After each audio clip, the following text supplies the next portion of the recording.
Halo, assalamualaikum warahmatullahi wabarakatuh. Apa kabar sedulur-dulur Baraya Pembelajar Channel? Jumpa lagi di postingan BP Channel. Dalam postingan ini, gue pengen coba membahas sedikit mengenai PKI. PKI adalah merupakan partai komunis yang terbesar di seluruh dunia. Di luar Tiongkok dan juga Uni Soviet, anggotanya berjumlah konon sekitar 3,5 juta. Ditambah 3 juta dari pergerakan pemudanya, PKI juga mengontrol beberapa pergerakan serikat buruh yang memiliki 3,5 juta anggota dan pergerakan petani barisan tani di Indonesia yang memiliki 9 juta anggota, termasuk pergerakan wanita yang biasa disebut dulu adalah Gerwani.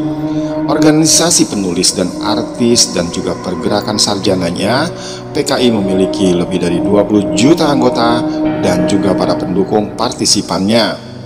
Pada bulan Juli tahun 1959, parlemen dibubarkan dan Soekarno menetapkan konstitusi di bawah dekret presiden. Sekali lagi, dengan dukungan penuh dari PKI, ia memperkuat tangan angkatan bersenjata dengan mengangkat para jenderal-jenderal militer ke posisi-posisi yang sangat penting saat itu. Soekarno menjalankan sistem demokrasi terpimpin, PKI juga menyambutnya dengan demokrasi terpimpin. Soekarno dengan hangat dan anggapan bahwa dia memiliki mandat untuk persekutuan konsepsi yaitu antara nasionalis, agama, dan komunis yang dinamakan Nasakom. Pada era demokrasi terpimpin, kolaborasi antara kepemimpinan PKI dan kaum borjuis nasional dalam menekan pergerakan-pergerakan independen kaum buruh dan petani saat itu gagal memecahkan masalah-masalah politis dan juga ekonomi yang mendesak. Pendapatan ekspor menurun, foreign reserves menurun, inflasi terus menaik, dan korupsi birokrat dan juga militer menjadi suatu wabah. Perayaan Hari PKI yang ke-45 di Jakarta pada awal tahun 1965 pada kunjungan Menteri Luar Negeri Subandrio ke Tiongkok, Perdana Menteri Zhou Enlai saat itu memberikan 100.000 pucuk senjata dan penawaran ini gratis tanpa ada syarat apapun, dan kemudian dilaporkan ke Bung Karno, namun belum juga menetapkan waktunya sampai meletusnya G30. Tahun 1959 parlemen dibubarkan dan Soekarno menetapkan konstitusi di bawah dekret presiden saat itu. Sekali lagi, dengan hasutan dari partai PKI ini, agama dan komunis yang dinamakan Nasakom. Pada era demokrasi terpimpin, kolaborasi antara kepemimpinan PKI dan juga nasionalis dalam menekan pergerakan-pergerakan independen kaum buruh dan juga petani gagal memecahkan masalah-masalah politis saat itu dan juga ekonomi yang sangat mendesak. Pendapatan ekspor pun menurun, inflasi terus menaik, dan korupsi birokrat saat itu dan juga militer menjadi suatu wabah. Adanya isu Dewan Jenderal. Pada saat-saat yang genting, sekitar bulan September 1965, muncullah suatu isu adanya Dewan Jenderal yang mengungkapkan adanya beberapa petinggi Angkatan Darat yang tidak puas terhadap Bung Karno dan berniat untuk menggulingkannya. Menanggapi isu ini, Soekarno disebut-sebut memerintahkan pasukan Cakrabirawa untuk menangkap dan membawa mereka untuk diadili oleh Bung Karno. Namun yang tidak diduga-duga, dalam operasi penangkapan jenderal-jenderal tersebut, konon terjadi tindakan beberapa oknum yang termakan emosi dan membunuh Letjen Ahmad Yani, Panjaitan, dan juga Harjono. Adapun keenam pejabat tinggi yang dibunuh saat itu adalah Letjen TNI Ahmad Yani, yang saat itu menjabat sebagai Menteri atau Panglima Angkatan Darat, dan Kepala Staf Komando Operasi tertinggi saat itu. Yang kedua adalah Majen TNI Raden Suprapto, yaitu yang menjabat saat itu sebagai Deputi 2 Menteri atau Panglima Angkatan Darat bidang administrasi. Majen TNI Mas Tirto Darmo Haryono yang menjabat saat itu sebagai Deputi 3 Menteri atau Panglima Angkatan Darat bidang perencanaan dan pembinaan. Majen TNI Siswondo Parman yang saat itu menjabat asisten 1 Menteri atau Panglima Angkatan Darat bidang intelijen. Ada juga Brigjen TNI Donald Ishak Panjaitan yang saat itu menjabat asisten ke-4 Menteri dan Panglima Angkatan Darat bidang logistik. Brigjen TNI Sutoyo Siswomi Harjo yang saat itu menjabat Inspektur Kehakiman dan juga Auditor Jenderal Angkatan Darat. Jenderal TNI Abdul Haris Nasution yang menjadi sasaran utama selamat dari upaya pembunuhan tersebut. Sebaliknya, putrinya yang bernama Ade Irma Suryani Nasution dan ajudan beliau, yaitu Letu Pierre Andreas Tendian, tewas saat itu dalam usaha pembunuhan tersebut. Selain itu, beberapa orang lainnya juga turut menjadi korban, yaitu Bribka Karel Satwit Tubun yang merupakan pengawal kediaman resmi Wakil Perdana Menteri kedua dari Dr. J. Leimena, dan Kolonel Katonso Darmo Kusumo yang saat itu menjabat sebagai Komandan Korem 072 Pamungkas Yogyakarta. Ada juga Letkol Sugiono Mangun Wiryoto, yaitu Kepala Staf Korem 072 Pamungkas di Yogyakarta. Para korban tersebut kemudian dibuang ke suatu lokasi di Pondok Gede di Jakarta Timur yang dikenal saat ini sebagai Lubang Buaya. Mayat mereka ditemukan pada tanggal 3 Oktober tahun 1965. Sejarah pasca kejadian gerakan 30 September. Pasca pembunuhan beberapa perwira TNI Angkatan Darat, PKI mampu menguasai dua sarana komunikasi vital saat itu, yaitu Studio RRI di Jalan Merdeka Barat dan juga kantor telekomunikasi yang terletak di Jalan Merdeka Selatan. Melalui RRI saat itu, PKI menyiarkan pengumuman tentang gerakan 30 September yang ditujukan kepada para perwira tinggi anggota Dewan Jenderal yang akan mengadakan kudeta terhadap pemerintah. Diumumkan pula saat itu terbentuknya Dewan Revolusi yang diketuai oleh Letnan Kolonel Untung Sutopo. Adapun di Jawa Tengah dan Daerah Istimewa Yogyakarta, PKI melakukan pembunuhan terhadap Kolonel Katamso, yaitu Komandan Korem 072 Yogyakarta, dan Letnan Kolonel Sugiono, Kepala Staf Korem 072 Yogyakarta. Mereka diculik PKI pada sore hari tanggal 1 Oktober 1965 dan kedua perwira ini dibunuh karena secara tegas menolak berhubungan dengan Dewan Revolusi. Dan pada tanggal 1 Oktober 1965, Bung Karno dan juga Sekretaris Jenderal PKI Aidit menanggapi pembentukan Dewan Revolusioner oleh para pemberontak dengan berpindah ke Pangkalan Angkatan Udara di Halim Perdana Kusuma di Jakarta untuk mencari perlindungan. Pada tanggal 6 Oktober, Soekarno menghimbau rakyat untuk menciptakan persatuan nasional, yaitu persatuan antar angkatan bersenjata dan para korban-korbannya, dan penghentian kekerasan. Biro Politik dari Komite Sentral PKI pun segera menganjurkan semua anggota dan organisasi-organisasi massa untuk mendukung pemimpin Revolusi Indonesia dan tidak melawan angkatan bersenjata. Pernyataan ini dicetak ulang di koran CPA yang bernama Tribun saat itu. Pada tanggal 16 Oktober 1965, Soekarno melantik Maijen Soeharto menjadi Menteri atau Panglima Angkatan Darat di Istana Negara, dan berikut kutipan amanat Presiden Soekarno kepada Soeharto pada saat Soeharto disumpah. Saya perintahkan kepada Jenderal Mayor Soeharto yang menjabat sekarang sebagai Angkatan Darat, pimpinannya saya berikan kepadamu.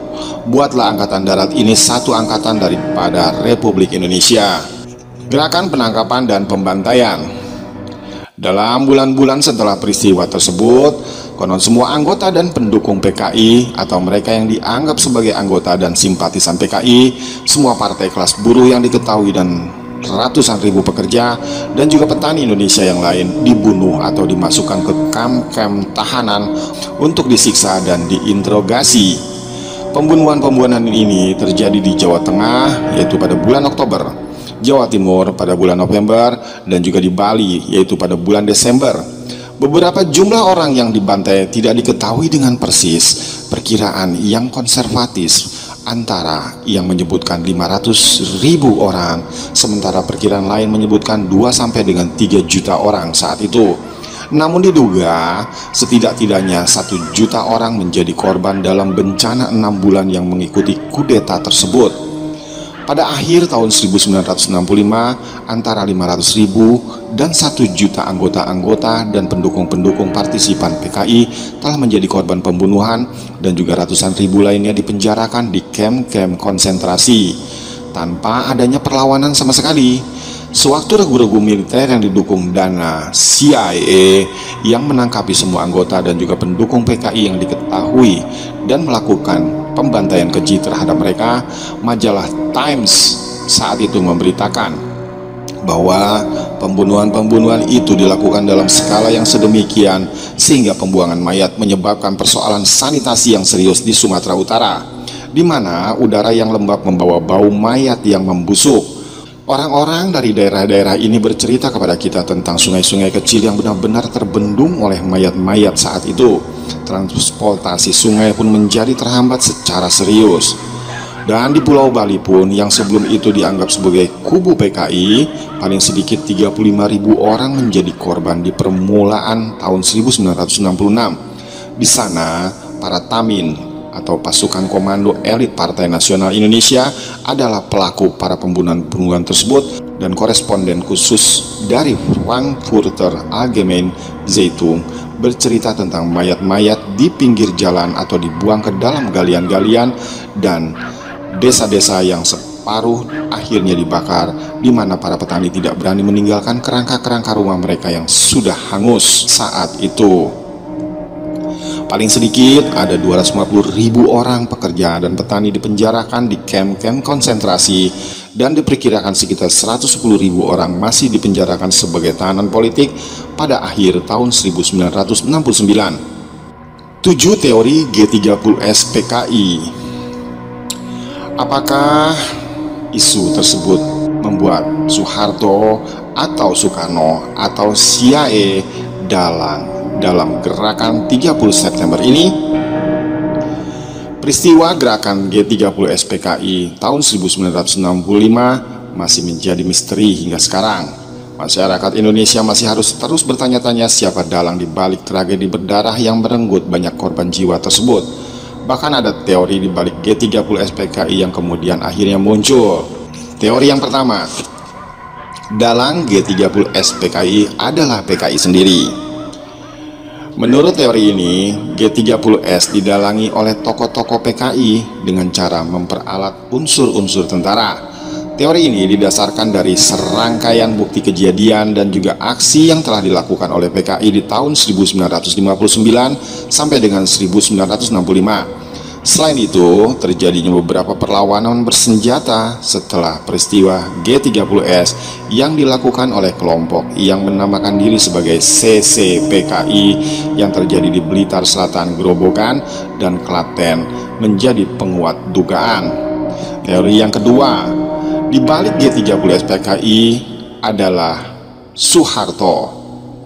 Dalam buku yang berjudul Indonesian Tragedy karangan Brian May mengungkapkan bahwa terdapat hubungan dekat antara Letkol Untung sebagai pemimpin G30S PKI saat itu dengan Maijen Soeharto yang saat itu menjabat sebagai Panglima Kostrat. Apalagi setelah PKI hancur, Soekarno pun memberikan mandat kekuasaannya saat itu kepada Soeharto melalui Super Semar. Yang ketiga, dalang G30S PKI adalah Soekarno. Teori G30S ini dikemukakan oleh Anthony Deck dan juga John Hooks yang bermula pada asumsi bahwa Soekarno yang ingin melenyapkan kekuatan oposisi yang berasal dari sebagian perwira tinggi Angkatan Darat terhadap dirinya. PKI pun terseret karena partai ini dekat dengan Soekarno. Teori ini berdasarkan pada kesaksian seorang pilot asal India, yaitu yang bernama Sri Biju Patnaik. Ia mengatakan bahwa pada tanggal 30 September 1965 tengah malam, Soekarno memintanya untuk meninggalkan Jakarta sebelum subuh, seakan dirinya tahu bahwa akan ada peristiwa besar esok hari. Namun teori ini dilemahkan dengan tindakan Soekarno yang menolak mendukung G30S dan mengutuk gerakan ini dalam sidang kabinet Bikora di Bogor pada tanggal 6 Oktober 1965. Teori yang keempat, CIA diduga sebagai dalang di belakang gerakan 30 September PKI.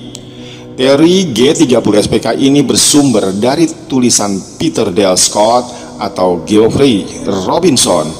Gencarnya PKI saat itu menanamkan pengaruh di negara kita pada masa itu membuat Amerika Serikat khawatir Indonesia akan jatuh ke tangan komunis. Hal itulah yang kemudian mendorong CIA melakukan kerjasama dengan suatu kelompok dalam tubuh Angkatan Darat untuk memprovokasi PKI, melakukan gerakan kudeta, dan setelah itu berbalik menyerang Partai Komunis. Tujuan akhir dari skenario tersebut yang telah disusun oleh CIA dengan rapi, yaitu untuk menjatuhkan kekuasaan Bung Karno saat itu, yang konon dinilai masih saja kuat. Ini adalah salah satu teori konspirasi gerakan 30 September yang paling mengejutkan. Teori yang kelima, persoalan internal Angkatan Darat saat itu. Teori ini dikemukakan oleh Ben Anderson, W.F. Wertram, dan juga John Hotstapel, yang menyatakan bahwa adanya persoalan internal di Angkatan Darat saat itu yang menyebabkan terjadinya gerakan 30 September. Dugaan ini didukung oleh pernyataan pemimpin gerakan, yaitu Letnan Kolonel Untung, yang menyatakan bahwa para pemimpin Angkatan Darat saat itu hidup bermewah-mewahan dan memperkaya diri sehingga terjadilah pencemaran nama baik Angkatan Darat. Namun pendapat tersebut bertentangan dengan kenyataannya, sebab Panglima Angkatan Bersenjata saat itu, yaitu Jenderal Ahana Sution, justru menjalani hidup dengan sangat sederhana. Teori yang keenam adalah kepentingan Inggris dan juga Amerika Serikat. Seorang yang bernama Greg Paul Grant mengemukakan teori bahwa di balik gerakan 30 September 65 ada kepentingan Inggris dan juga Amerika Serikat, yang menurutnya Inggris ingin mengakhiri sikap konfrontatif terhadap Soekarno yang bertentangan dengan Malaysia. Sementara Amerika Serikat ingin menggulingkan sang proklamator tersebut agar Indonesia bebas dari komunisme dan menjauh dari negara-negara penganut ideologi tersebut. Teori yang ketujuh adalah Chaos Theory. Teori dibalik G30 SPK yang terakhir disebut dengan Chaos Theory, yang sebab menurut teori ini tidak ada pemeran tunggal atau satu pihak yang memainkannya. Hal ini diungkapkan oleh seorang yang bernama John D. Legge, sang penggagas teori ini, yang menyatakan bahwa dalam peristiwa G30S tidak ada pemeran tunggal dan skenario besar di baliknya. Seperti yang disebutkan oleh Soekarno, tragedi ini disebabkan oleh unsur-unsur nekolim atau negara barat, pimpinan PKI yang keblinger, serta oknum-oknum ABRI saat itu yang tidak benar. Terima kasih menonton. Dipersilakan jika ada yang ingin menambahkan atau mengkoreksi di kolom komentar. Dan sampai jumpa di postingan berikutnya. Assalamualaikum warahmatullahi wabarakatuh.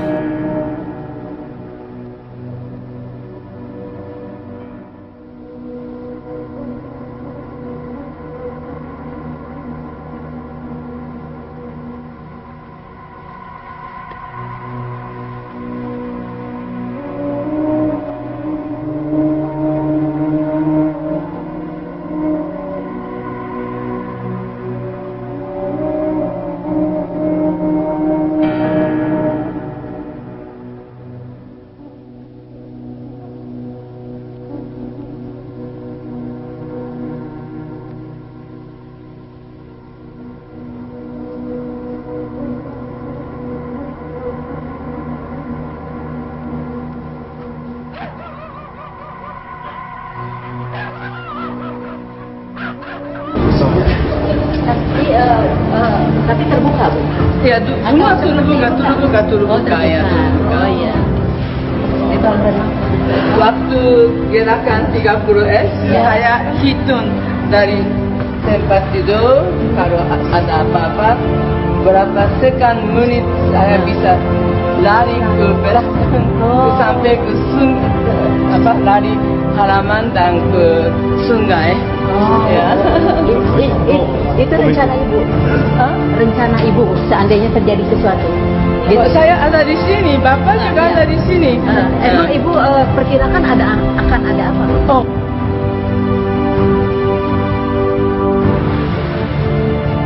Oh, ini boleh saya kesana. Ya, ini pesawat Jepang mana ya? Sebelah sana, keren.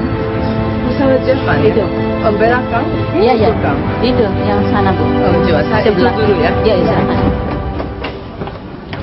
こちらお庭ですね。ここお庭だったんですけど、で今こんなもの作られてしまったから全然わかんないっていうか。To put it bluntly, Mr. President, who is the boss of Indonesia? It is President Sukarno? I think it is President Sukarno, Supreme Commander of the Armed Forces, Prime Minister, Mandatory of the Supreme Congress, leader of the revolution. One question that still remains unanswered, Mr. President. Did you know about the attempted coup of September 30th in advance? Did you know about the attempted coup of September 30th in advance? No. And why should you put this question to me? Simply because this is the only one who can answer it. I didn't know it. Not before.